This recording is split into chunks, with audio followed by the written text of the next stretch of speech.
ఆదికాండం 4వ అధ్యాయం. ఆదాము తన భార్య అయిన హవ్వను కూడినప్పుడు ఆమె గర్భవతి అయి కయీనును కని, యెహోవా దయవలన నేనొక మనిషిని సంపాదించుకొన్నానెను. తరువాత ఆమె అతని తమ్ముడగు హేబేలును కనెను. హేబేలు గొర్రెల కాపరి, కయీను భూమిని సేద్దపరచువాడు.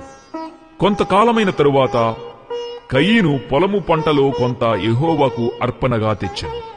హేబేలు కూడా తన మందలో తొలుచూలును పుట్టిన వాటిలో క్రొవ్విన వాటిని కొన్ని తెచ్చెను. యెహోవా హేబేలును అతని అర్పణను లక్ష్యపెట్టెను. కయీనును అతని అర్పణను ఆయన లక్ష్యపెట్టలేదు. కాబట్టి కయీనుకు మిక్కిలి కోపము వచ్చి అతడు తన ముఖము చిన్నబుచ్చుకొనగా, యెహోవా కయీనుతో, నీకు కోపమేలా? ముఖము చిన్నబుచ్చుకుని ఉన్నావేమి? నీవు సత్క్రియ చేసినెడలా తలనెత్తుకొనవా? సత్క్రియ చేయనీడల వాకిట పాపము పొంచియుండును. నీ ఎడల దానికి వాంఛ కలుగును, నీవు దానిని ఏలుదు అనెను. కయీను తన తమ్ముడైన హేబెలుతో మాటలాడెను.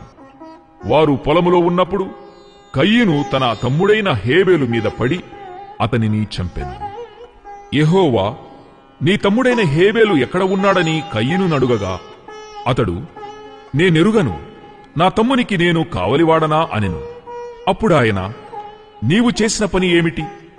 నీ తమ్ముని రక్తము యొక్క స్వరము నేలలో నుండి నాకు మొరపెట్టుచున్నది.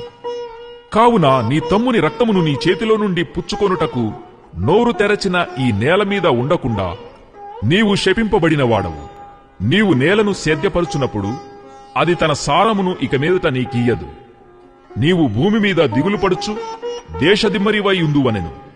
అందుకు కయీను, నా దోషశిక్ష నేను భరింపలేనంత గొప్పది. నేడు ఈ ప్రదేశము నుండి నన్ను వెళ్లగొట్టితివి. నీ సన్నిధికి రాకుండా వెలివేయబడి దిగులుపడుచు భూమి మీద దేశదిమ్మరినై ఉందును. కావున నన్ను కనుగొనువాడెవడో వాడు నన్ను చంపునని యెహోవాతో అనెను. అందుకు యెహోవా అతనితో, కాబట్టి ఎవడైనను కయీనును చంపిన ఎడల వానికి ప్రతిదండన 7 కలుగుననెను. మరియు ఎవడైనను కయీనును కనుగొని అతనిని చంపక ఉండునట్లు యెహోవా అతనికి ఒక గుర్తు వేశాను. అప్పుడు కయీను యెహోవా సన్నిధిలో నుండి బయలుదేరి వెళ్లి ఏదెనుకు తూర్పు దిక్కున నోదు దేశములో కాపురముండెను. కయీను తన భార్యను కూడినప్పుడు ఆమె గర్భవతి అయి హానోకును కనెను. అప్పుడతడు ఒక ఊరు కట్టించి ఆ ఊరికి తన కుమారుని